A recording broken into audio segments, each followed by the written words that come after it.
Donc, Allahu Samad, lam yalid wa lam yulad, il n'a point engendré et il n'a point été engendré. Allah subhanahu wa ta'ala n'a point engendré et il n'a point été engendré. Donc ce que les chrétiens font de dire que nous sommes les enfants, et j'ai écouté une fois un musulman dire ça. Nous sommes tous les enfants de Dieu. Subhanallah. Nous sommes tous les enfants de Dieu. Comment ça nous sommes tous les enfants de Dieu? Dire qu'Allah est un enfant, c'est grave. C'est grave, c'est-à-dire c'est dangereux. C'est-à-dire dire qu'Allah est un enfant, vous savez ce qu'Allah est dans le Coran? Surat Maryam, Surat 19, à partir du verset 88. Allah subhanahu wa ta'ala dit وَقَالُوا اتَّخَذَ الرَّحْمَنُ وَلَدًا لَقَدْ جِئْتُمْ شَيْئًا إِدًّا تَكَادُ السَّمَاوَاتُ يَتَفَطَّرْنَ مِنْهُ وَتَنشَقُّ الْأَرْضُ وَتَخِرُّ الْجِبَالُ هَدًّا أَنْ دَعَوْا لِلرَّحْمَنِ وَلَدًا وَمَا يَنْبَغِي لِلرَّحْمَنِ أَنْ يَتَّخِذَ وَلَدًا إِنْ كُلُّ مَنْ فِي السَّمَاوَاتِ وَالْأَرْضِ إِلَّا آتِ الرَّحْمَنِ عَبْدًا. Subhanallah. Écoutez ça. Allah dit, ils ont dit, le tout miséricordieux s'est attribué un enfant. Vous avancez certes là une chose abominable. Peu s'en faut que les cieux ne s'en trouvent à ces mots, que la terre ne se fonde et que les montagnes ne s'écroulent du fait qu'ils ont attribué un enfant au tout miséricordieux. Alors qu'il ne convient nullement au tout miséricordieux d'avoir un enfant, tous ceux qui sont dans les cieux et sur la terre se rendront auprès du tout miséricordieux sans exception en serviteur. Regardez ce qu'elle a dit. Peu s'en faut que les cieux ne s'en trouvent en ces mots, que la terre ne se fonde et que les montagnes ne s'écroulent. À cause de cette parole-là. C'est grave de dire qu'Allah a un enfant. C'est grave. Allah dit qu'il n'a pas d'enfant, toi tu dis nous sommes tous des enfants. Ça c'est du même du koufr. Ça dit parfois tu vois, et c'est là où tu vois que les musulmans ont besoin d'apprendre leur tawhid.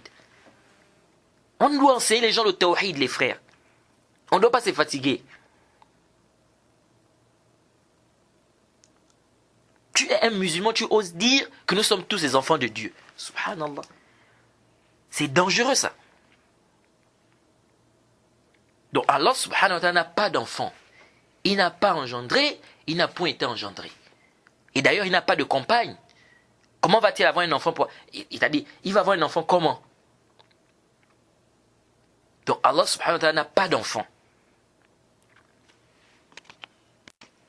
C'est pourquoi avec les chrétiens là, on fait souvent un jeu. On leur dit, ok, quand vous dites que Isa, c'est-à-dire Allah subhanahu wa ta'ala c'est le père d'Isa. On dit Jay. Isa, qui est sa maman? Ils te disent Maryam, dit Jade. Donc, vous avez dit que Maryam c'est la maman d'Isa. Qui est le papa d'Isa selon vous? Vous dites que c'est Allah.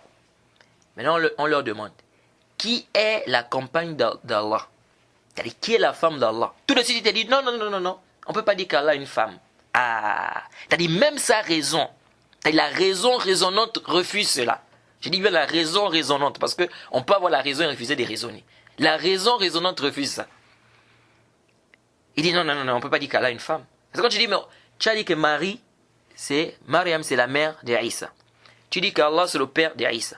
Maintenant, qui est la compagne, ou bien qui est la compagne, pardon, ou qui est la femme d'Allah subhanahu wa ta'ala? Il te dit, non, Allah n'a pas de femme. Ah, donc ça veut dire que même ta fitra refuse ça. Ta fitra refuse. Pourquoi vous voulez forcer quelque chose qui est batil? Allah n'a pas d'enfant, il n'a pas de compagne, quand il a dit dans le Coran, comme il a dit dans le Coran. Pas de compagne, pas d'enfant.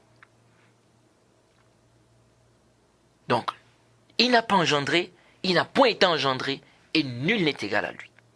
C'est pourquoi à la fin il termine وَلَمْ يَكُنْ لَهُ كُفُوًا أَحَدٌ.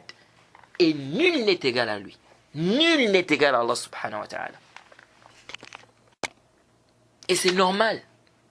Parce que s'il avait un enfant, il devait quoi?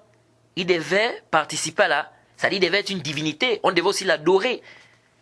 Il devait être associé à Allah subhanahu wa ta'ala dans l'adoration. Pourquoi? Parce que quand on dit quelqu'un est un enfant, généralement l'enfant il fait quoi? L'enfant il prend quoi? Les mêmes critères que son père. Lorsqu'on dit l'enfant du chien, il va ressembler au chien. L'enfant d'un être humain va ressembler à un être humain. Est-ce que vous voyez? L'enfant de la fourmi va ressembler à la fourmi. L'enfant du serpent va ressembler au serpent. Ça veut dire que le serpent va faire un enfant qui ressemble à un être humain. Non. Donc, si on dit qu'Allah subhanahu wa ta'ala a un enfant, qu'est-ce que ça veut dire? Ça veut dire que cet enfant-là va avoir les mêmes caractéristiques que son père. Donc, il va avoir l'immortalité. Et c'est pourquoi les chrétiens sont tombés dans le coufre. Ils sont tombés là où ils ont fait le shirk, adoré Isa, etc. Ça connaît tout ça. Du moment où ils ont attribué un enfant à Allah, ils ont dit Isa c'est l'enfant unique d'Allah. C'est fini. Donc, ça dit ça, c'est même dans le aql, dans la raison, en fait, c'est ancré en nous.